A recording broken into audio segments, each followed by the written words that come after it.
오늘부터 마지막 주 부활절까지 예수님의 생애와 사역을 이제 좀 설교를 하려고 합니다. 3월 넷째 주가 말씀드린 것처럼 고난주간이 시작되는 종료주일이고 다섯째 주가 이제 부활주일입니다.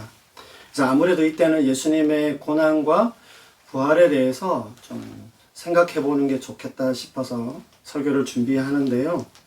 중간에 이제 지금 오늘과 다음 주에 어떻게 이 두 주간을 어떻게 할까 이런 생각 저런 생각 막 고민을 많이 했는데 이왕 하는 거 예수님의 생애에 대한 설교를 좀 하면 좋겠다 생각을 했고요. 예수님의 생애에 대한 성경공부 같은 설교를 좀 해야겠다 생각을 했습니다. 그래서 두 주간이기 때문에 뭘 할까 생각하다가 두 개로 나누었어요. 예수님은 누구이십니까? 와 예수님 어떤 일을 하셨습니까? 오늘 마가복음 8장의 본문처럼 너희는 나를 누구라 하느냐라고 하는 이 예수님의 말씀처럼 오늘은 먼저 예수님이 누구이신지 그리고 예수님이 어떤 일을 하셨는지를 살펴볼 텐데 뭐 이걸 다 하자면 내용도 좀 많고 시간도 부족하기 때문에 제가 좀 교리적인 설명을 좀 참고하겠지만 그런 걸 또 다 하자여도 결국 제가 보니까 시간이 모자라요. 그래서 제가 뭘 하려고 하냐면 제가 예전에 했던 1:1 제자 양육 성경 공부라는 게 있는데 거기에 보면 서문의 1, 2장이 이 예수님이 누구이십니까? 예수님은 어떤 일을 하셨습니까? 라고 하는 이런 내용인데 요걸 제가 좀 설교를 하려고 합니다. 그래서 오늘 성경 구절도 많고 조금 성경 공부 같은 설교가 될 텐데 잘 아시는 분들도 많지만 우리 자녀들 또 제 동생에게 이 설교가 좀 잘 이해가 되면 좋겠다라고 하는 마음으로 준비를 하게 되었습니다. 오늘 마가복음 8장의 말씀은요. 예수님의 그 사역의 공생의 전환점이 되어집니다. 마태복음과 누가복음에도 이 내용이 나오는데 뭐냐면 베드로의 신앙 고백이 나오는 본문이 나옵니다. 여기에 보시면 예수님이 제자들에게 사람들이 나를 누구라 하느냐라고 그렇게 먼저 물으시고 나서는 그러면 너희는 나를 누구라 하느냐 너희는 나를 누구라 하느냐라고 하는 이 예수님의 질문에 베드로의 신앙 고백이 나오는데 마가복음에는 주는 그리스도이십니다라고 이렇게 딱 한 문장으로 나오지만 마태복음에 보면 우리가 잘 아는 유명한 마태복음 16장 16절에 주는 그리스도시요 살아계신 하나님의 아들이시니다라고 하는 이 말씀이 나옵니다. 이 한 줄 고백이 무엇을 의미하는지를 한번 살펴보겠지만 중요한 것은요. 오늘이 중요한 것은 우리는 예수님을 어떻게 알고 있으며 고백해야 하는지를 한번 생각해 보도록 하겠습니다. 예수님에 대해서 여러 다양한 생각들이 있을 거라고 생각해요. 일반적으로 사실 예수님은 기독교의 창시자 또 아니면 세계 4대 성인 중에 한 사람 정도로 생각하는 분들도 많죠. 대개는 그렇게 생각합니다. 그러면 여러분은 어떻게 생각하십니까? 여러분에게 예수님은 어떤 분이십니까? 우리가 예수님 교회에서 많이 이야기하지만 예수님에 대해서 좀 피상적으로 알고 있거나 예수님을 우리가 예배하고 예수님은 하나님이시니까 뭔가 우리와 완전 다른 차원에 계신 높은 분으로 어떤 신적인 존재로만 인식하고 있고 믿음의 대상으로만 생각하고 그렇게 예수님이라고 말하면서도 우리가 느끼는 그 느낌은 친밀함은 그런 곳에 머물러 있는 것은 아닌지 한번 생각해 보면서 과연 그러면 성경은 예수님에 대해서 뭐라고 말씀하고 있는지 예수님 스스로에 대해서 예수님은 뭐라고 인식하셨는지 또 주변에 있는 사람들은 예수님이 어떠한 분이시다라고 말하고 인지를 오늘 한번 쭉 살펴보도록 하겠습니다. 먼저 예수님의 국적과 출생지, 성장한 곳에 대해서 좀 살펴볼 텐데요. 먼저는 마태복음 2장 1절에 보시면 예수께서 유대 베들레헴에서 나시매라고 말합니다. 예수님의 국적이 어디예요? 유대. 이스라엘입니다. 그렇죠? 이스라엘이고 출생지는 베들레헴입니다. 베들레헴. 그렇죠? 그리고 성장한 곳은 또 다른 곳입니다. 어디냐면 나사렛이란 동네에 가서 사시니 나사렛 사람이라 칭하리라 하심을 이루려 함이려라. 그러니까 성장한 곳은 나사렛인데요. 이 나사렛은 베들레헴은 예루살렘에서 조금 남쪽에 있는 지형이고요. 나사렛은 이 북쪽에 예루살렘에서 먼 북쪽의 갈릴리 지역에 있는 장소입니다. 그러니까 예수님은 출생지와 성장지가 달랐다는 얘기예요. 그러면 이 본문에서 우리에게 알려주는 사실이 뭘까요?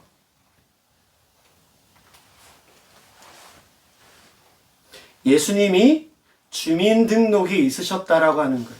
예수님이 아이디가 있으셨어요. 뭐 이상한 곳에 예수님이라고 하니까 뭔가 이상한 곳에서 이렇게 막 광채를 내면서 막 그렇게 태어난 그런 분?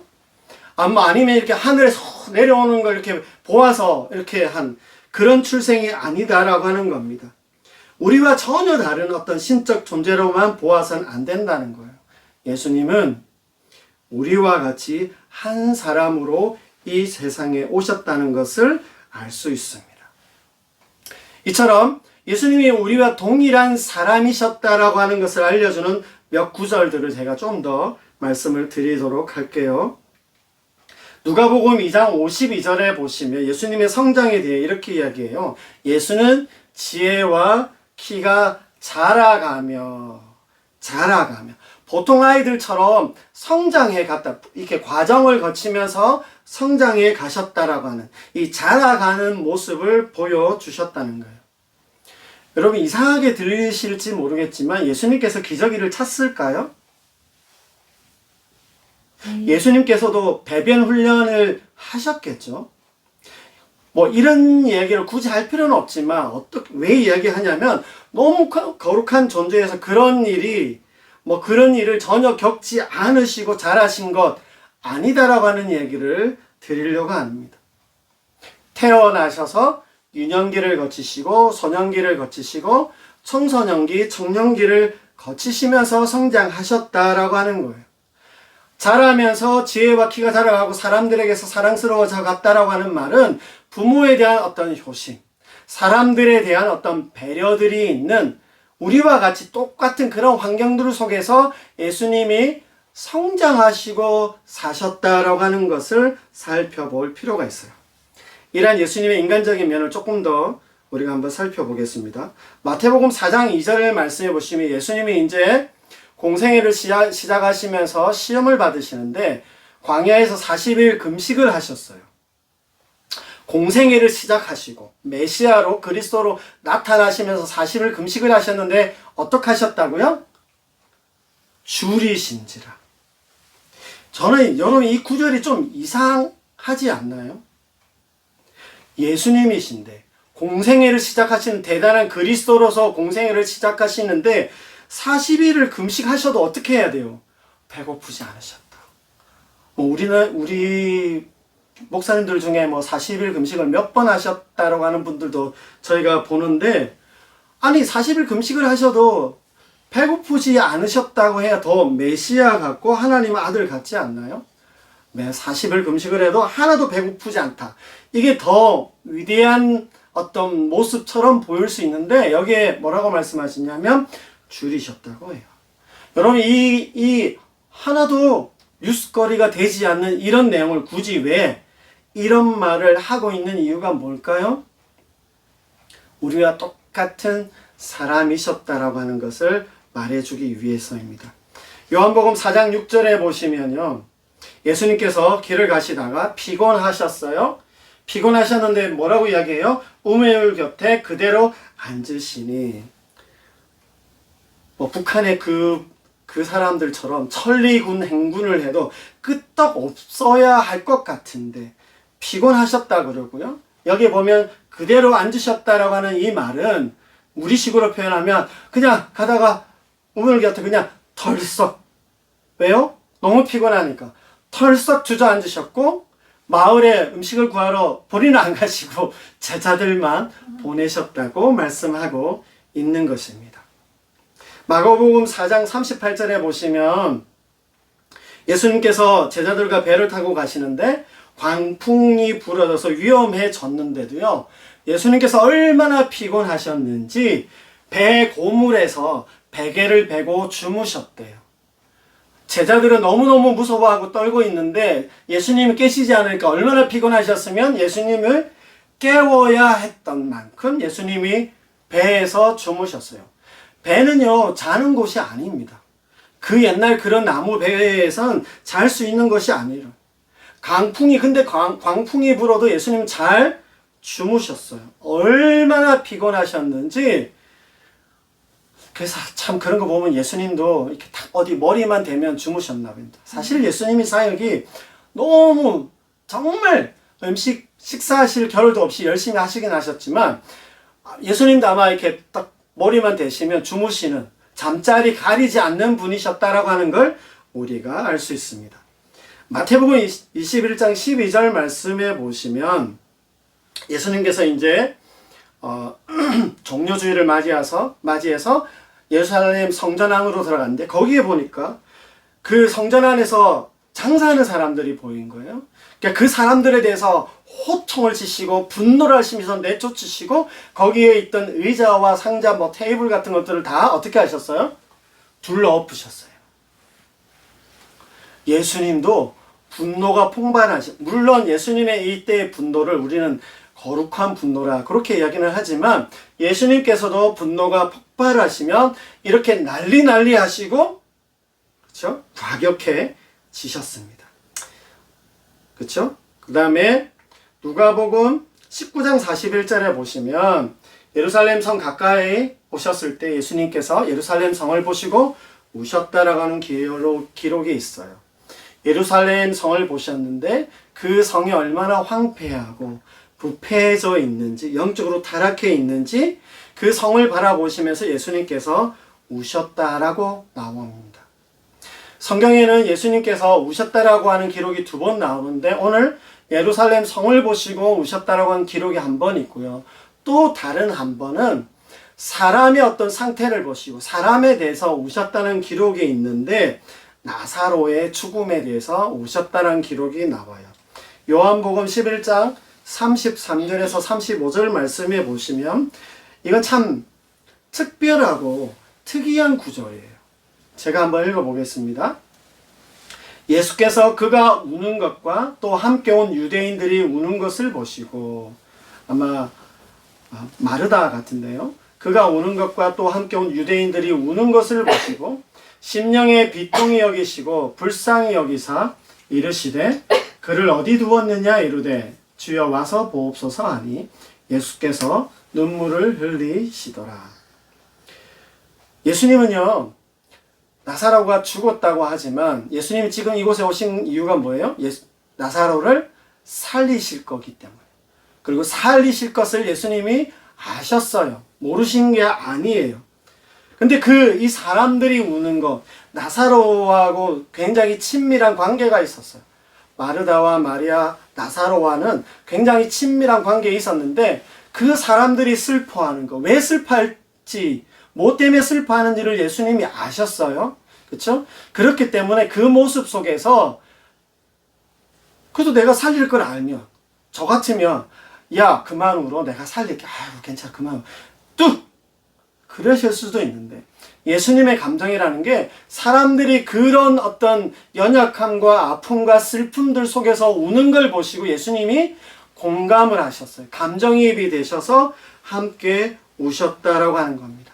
심령에 이 상황을 비통히 여기시고 불쌍히 여기셔서 우셨다라고 말씀하고 있습니다. 결국 이러한 구절들은 육체적으로나 정신적으로 예수님께서 우리와 같으셨음을 보여주고 있어요. 예수님의 그야말로 인간적인 면, 예수님의 그 인간의 어떤 면을 보여주고 있다라고 할 수 있어요. 근데 여러분들 잘 알고 계시겠지만 이런 예수님이 인간으로만 계셨느냐? 그건 아니다라고 하는 겁니다. 예수님은 이게 인간이면서 동시에 하나님이셨어요. 굉장히 신학적으로 이게 복잡하고 내용이 많고 어렵습니다. 근데 아무튼 예수님께서 인간이시면서 참 인간이면서 참 하나님이셨다. 이렇게만 좀 기억하시면 좋겠어요. 참 인간이셨으니까 인간 50%, 하나님이시니까 하나님 50%, 그래 합쳐야 100%. 이게 아니고요. 참 인간으로서 100%, 참 하나님으로서 100%. 그게 예수님 안에 있는데 이건 예수님에게만 나타날 수 있는 유일하고 유니크한 그런 어떤 모습이다.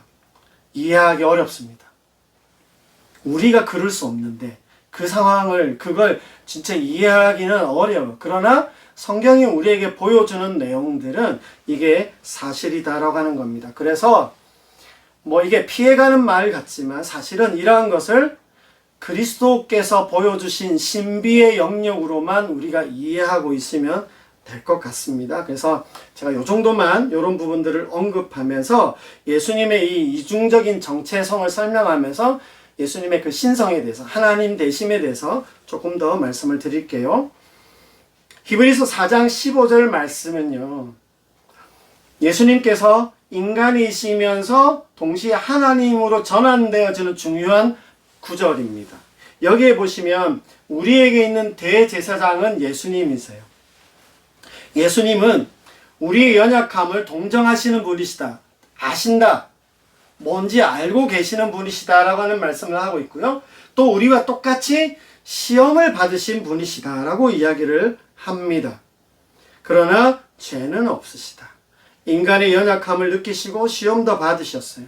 인간으로 사셨기 때문에 인간의 연약함과 시험거리 이런 게 원천적으로 봉쇄돼서 그런 것과 전혀 없는 어떤 막에 둘러싸인 그런 분이 아니시다라고 하는 거예요. 그게 뭔지 다 알고 계시면서 유혹도 받으시고 인간들이 받는 유혹과 시험이 뭔지도 다 아시고 연약과 고통도 다 아시고 느끼셨다라고 하는 거예요. 그러나 말씀처럼 우리와 차이가 뭐냐? 죄가 없으시다라는 거예요. 죄가 없다라고 하는 이 말은 뭐냐면 결국 예수님이 하나님이시다라고 하는 겁니다.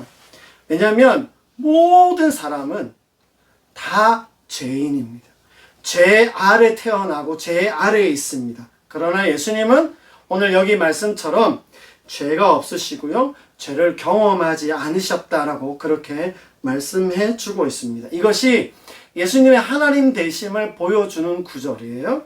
이런 내용을 조금 성경 구절 몇 구절만 저희가 조금 더 찾아보도록 하겠습니다.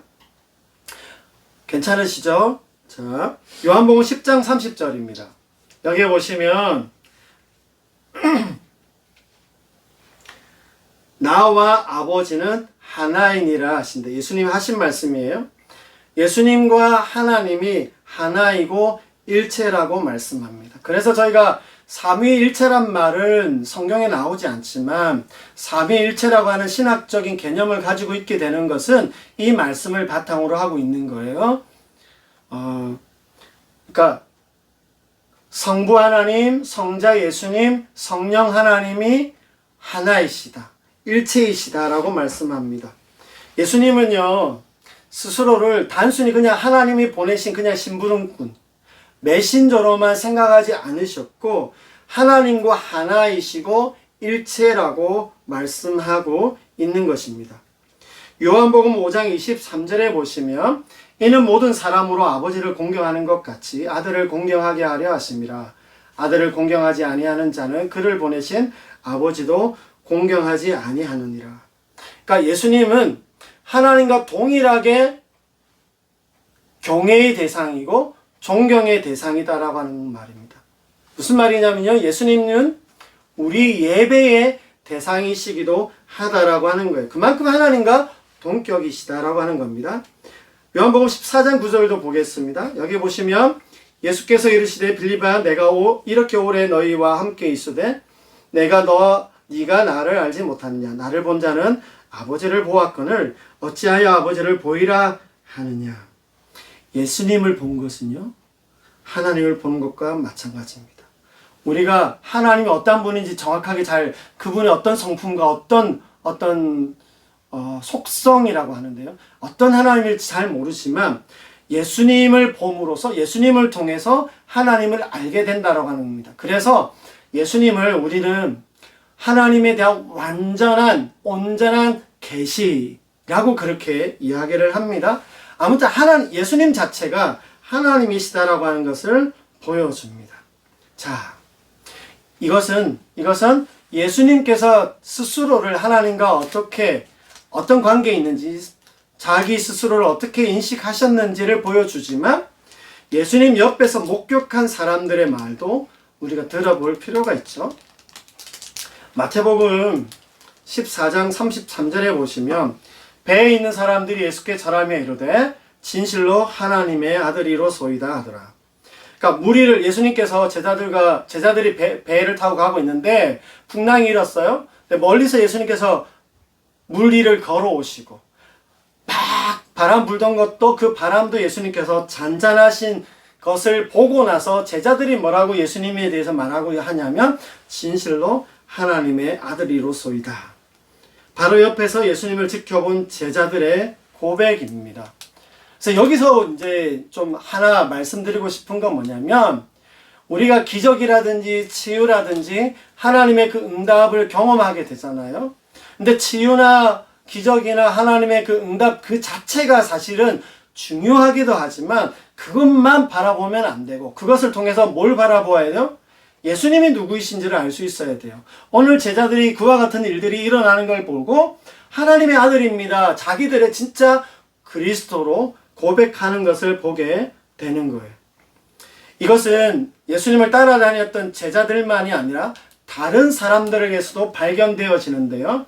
예수님께서 십자가상에 달리셨을 때 백부장과 그 함께한 그 로마 군인들을 말합니다. 로마 군인들이 예수님 십자가에 달리시고 나서 일어난 그 초현실적인 현상에 대해서 지진과 그 일어난 일들을 보고 나서 이들이 한 말이 진실로 하나님의 아들이었도다.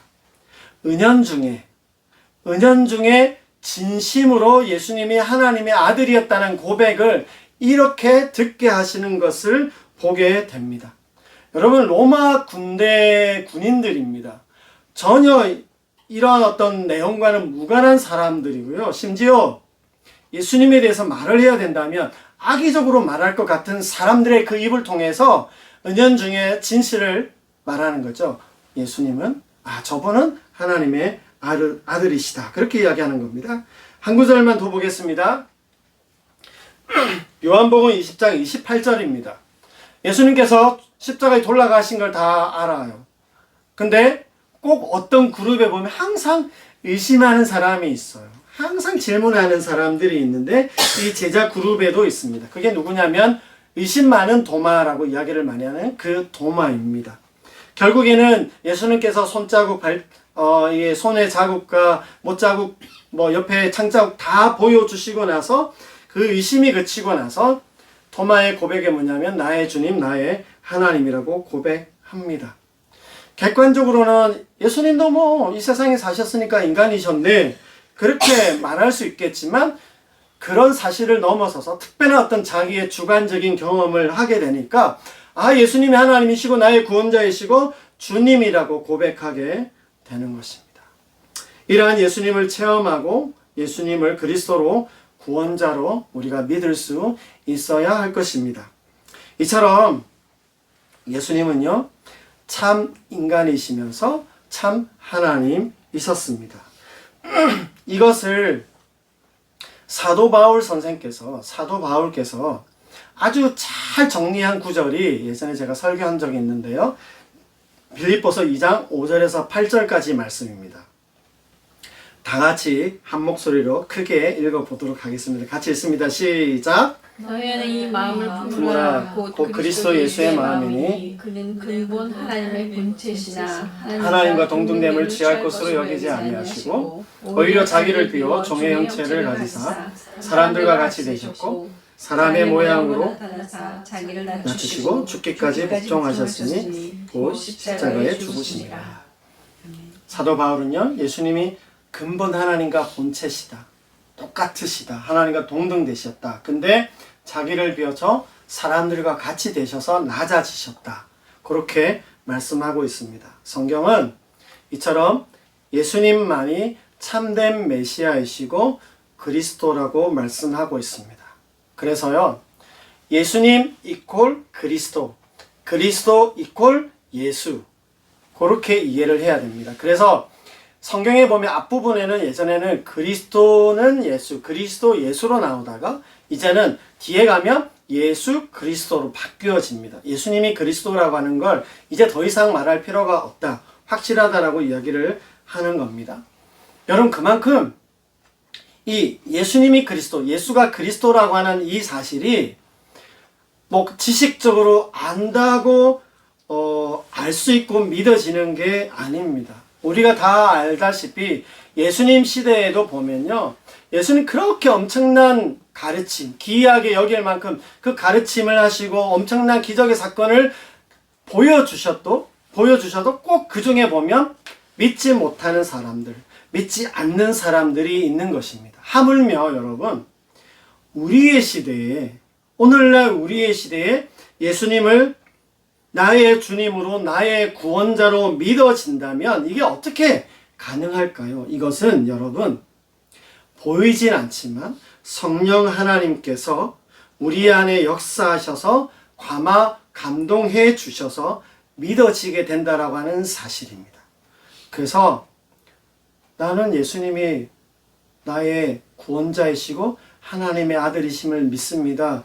그게 믿어져요라고 말하면 막 뜨거운 어떤 성령의 불의 어떤 체험 아니어도 이미 내 안에 성령께서 역사해 주셔서 그걸 내가 믿게, 알게 해 주셨다라고 하는 것을 그렇게 아시면 될 것 같습니다. 자, 그러면 예수님이 참으로 사람이셨고 동시에 참 하나님이시라는 이 사실이 왜 중요할까요?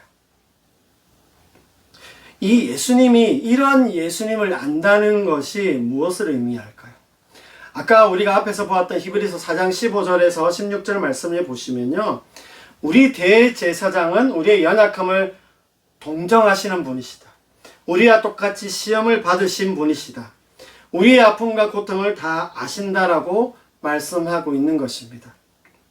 예수님은요, 우리의 문제를 다 아시는 분이십니다. 근데 여러분, 종종 그런 경우가 있어요. 문제는 다 아는데 그 사람에게 능력이 없어요. 그렇죠? 해결 능력이 없습니다. 근데 또 반대로 보면 능력이 있는데 이 사람은 마음이 없어. 인정이 없고 공감 능력이 하나도 없어요. 힘만 있어. 그렇죠? 어느 한쪽만 있다고 했을 때 온전한 중재자가 될 수 없는 것을 우리가 잘 알 수 있습니다. 근데 예수님은 참 인간으로서 우리의 모든 문제, 연약함과 고통과 제약들을 다 아시는 분이시기도 하지만 참 하나님으로서 우리의 문제를 다 해결하실 수 있는 분이시다라고 하는 겁니다. 그래서 예수님이 인성과 신성을 가지셨대, 이게 어떻게 가능해? 이 복잡한 얘기를 다 할 수는 없고요. 간단하게 좀 이야기를 하자면, 오늘 이제 제가 결론으로 말씀을 드리고 싶은 건 뭐냐면, 예수님이 사람이시다라고 하는 이 인성은 예수님이 우리의 문제를 파악하시는 분이시다. 인성은. 근데 예수님이 하나님이시다라고 하는 이 신성의 영역은 예수님께서 우리의 문제를 해결할 능력을 가지고 계시다라고 하는 그런 말이 된다라고 하는 겁니다. 예수님께서 우리의 연약함과 죄악과 슬픔과 고통을 다 아십니다. 예수님이 사람의 몸을 입고 오신 건 알겠어요. 근데 예수님이 내 슬픔과 아픔을 알고는 계실까요? 이해는 해주실까요? 내 말을 들어주실까요? 사람이시지만 뭔가 초월하고 월등한 존재로 사시면서 다 깨뚫고 계시는 분이기 때문에 나의 슬픔과 아픔, 희로애락을 모르시고, 아니면 그 외에는 관심이 없으시면서 단지 어떤 신적인 대안, 신적인 솔루션만 제시하시고 계신 것은 아닌가, 그런 생각을 우리가 할 수 있을 겁니다. 그러나 예수님은요, 사람의 몸을 입고 오셔서 오셨다라고 하는 것은 우리의 어떤 슬픔이라도 다 아시고 공감하시고 그 속에서 우리를 찾아와 주시고 우리를 만나 주시고 위로하시고 인도하시는 분이시다라고 하는 것을 우리가 이해할 필요가 있는 겁니다. 또한 그러한 우리 인간이 안고 있는 가장 근본적인 문제가 뭡니까? 죄의 문제인 것이에요. 그 죄로 파생되는 그 모든 문제에 대한 근원적이고 근본적인 그 문제를 잘 아시고 그래서 우리의 영원에 대한 문제, 우리 영혼에 대한 문제, 우리 인생 모든 것에 대한 문제에 대한 그 대안과 답을 주시며 해결책을 주시는 분이 바로 예수님이시다라고 성경이 우리에게 알려주고 있는 것입니다. 그래서 예수님께서 하신 일이 뭐예요? 십자가에서 우리 죄를 대신해서 지시는 그 십자가의 사역을 완성하시고 우리에게 주신 그 생명이고 은혜인 겁니다. 이 부분에 대해서는 제가 다음 주에 좀 더 자세하게 하겠습니다. 이제 말씀을 마치겠습니다. 예수님은요, 나의 가장 연약한 모습, 내 악한 모습, 내 불안정한 모습을 다 아시고 그것을 위한 가장 적절하고 최고의 해결책을 우리에게 주시는 분이십니다. 오늘 우리가 예수님을 알고 믿는다는 것은요, 바로 이러한 예수님을 알고 믿는다라고 하는 말입니다. 나의 모습 그대로 깊이 만나 주시고 공감해 주시고 알아주시는 예수님을 우리가 만나고 우리의 주님으로 영접해야 할 것입니다. 우리의 믿음은 바로 이러한 예수님을 그리스도와 주님으로 모시는 것입니다. 우리 모두에게 이러한 주님으로 알고 믿는 신앙의 고백이 있기를 주님의 이름으로 축복합니다.